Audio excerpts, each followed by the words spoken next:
It doesn't matter what is your level of intelligence, what is your level of capability, introvert, extrovert, this, that, doesn't matter.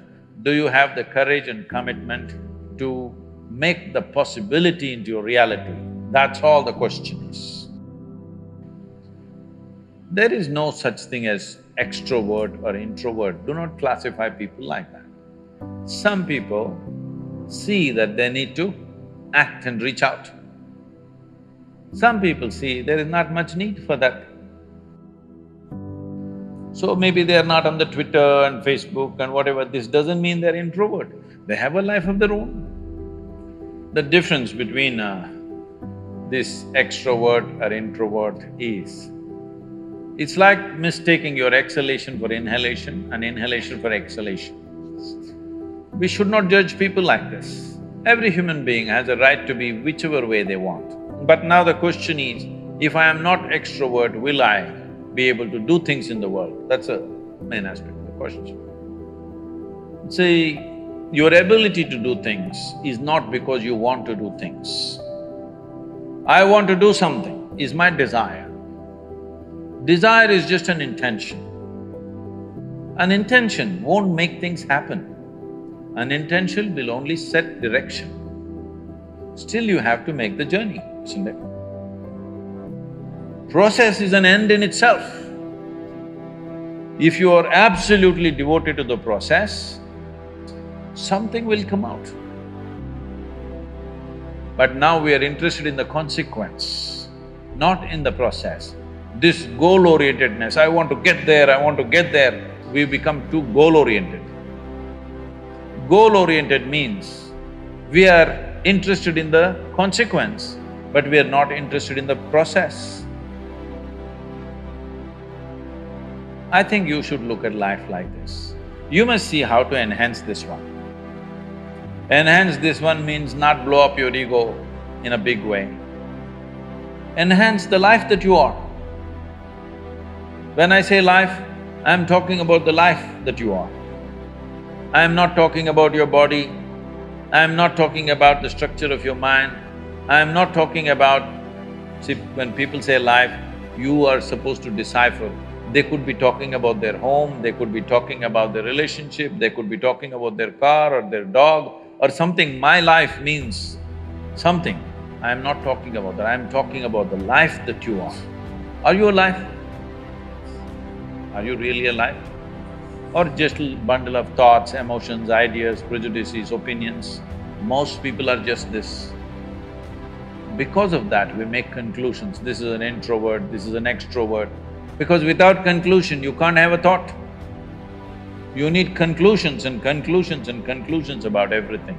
Now I need to conclude, this is introvert, this is extrovert. Otherwise my thought every time freaks, okay, who the hell is she? But human faculties are such, I don't have to conclude, I can just look. This moment how she is, that's all that matters. Yesterday how she was, doesn't matter, isn't it? And tomorrow how she's going to be, you have no clue. Yes or no? Do not fix life, either yours or anybody else's. Do not fix it, because what you're calling as human life is a possibility.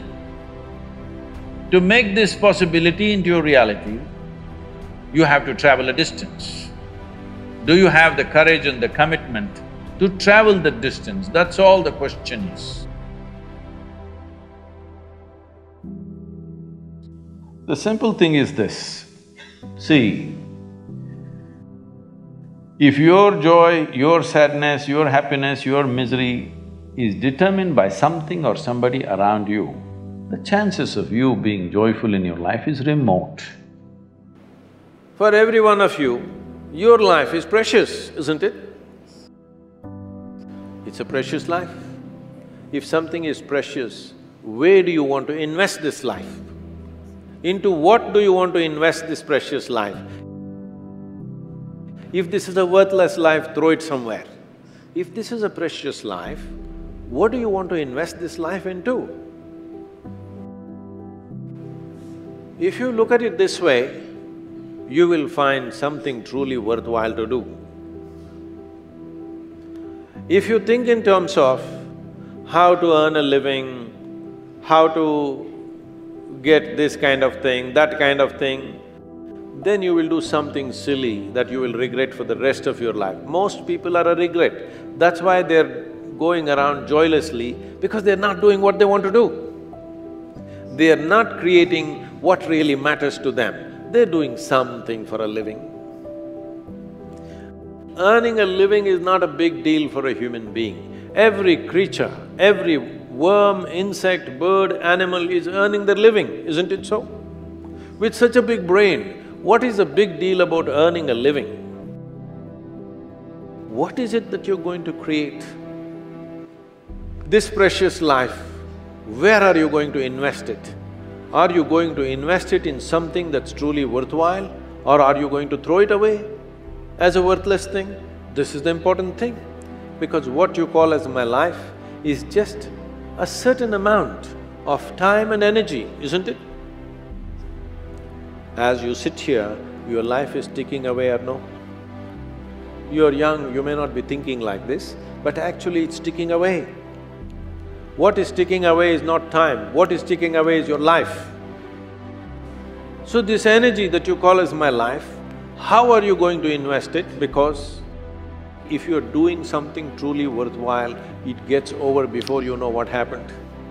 Only if you're doing something worthless, it feels like a long life. Something that happened 10 years ago, you can still suffer, isn't it? Huh? Something that may happen day after tomorrow, you already suffer. What happened 10 years ago or even 10 days ago, does it exist right now? Does it exist right now? What may happen day after tomorrow, does it exist right now? No. So if you suffer something that does not exist, should we call you sane or insane? Success means what? I made it. What did you make? I bought a house site. You would think that's an achievement. I got a job. I made this much money. This is a very constipated way of looking at life. I want young people to look at it in terms of how we can do something that cannot be done in this lifetime. Oh, what will happen if I don't fulfill it? If you work incessantly and still at the end of your life the job is not done, it doesn't mean you're a failure, it means you had a great vision. That's what it means. If you go outside in the garden and try to catch an ant who is born here, who's grown up here and probably he'll die here, if you try to catch him, he'll say, okay, crush me if you want. Is it so? He'll do everything to protect himself. He values his life, isn't it? Very much or no? Tiny little creature that we may not even notice, we may step on him without even seeing him, unfortunately. But he values his life immensely. Does he or no? He's got spark. But you, a human being, at least on this planet, you're the peak of evolution, physiologically at least. What the most evolved creature on the planet means is, it has the most complex neurological system and it has the highest level of cerebral capability. That means you can think, you can remember, you have memory. You have a very vivid sense of memory and a fantastic sense of imagination. An ant doesn't have such a vivid sense of memory, nor does he have any great imagination. He has some. But he has a presence of mind about the life that he is living. Because the education systems that you're going through right from kindergarten level is such that it is about everything except you. Somebody is PhD in tourism, somebody is PhD in biotechnology, somebody is PhD in something. Nothing about this. How does this function? There is no attention at all. A human being exists in three times. He lives because of the richness of his memory. The present experience is important, and how vivid is your imagination for tomorrow is very important.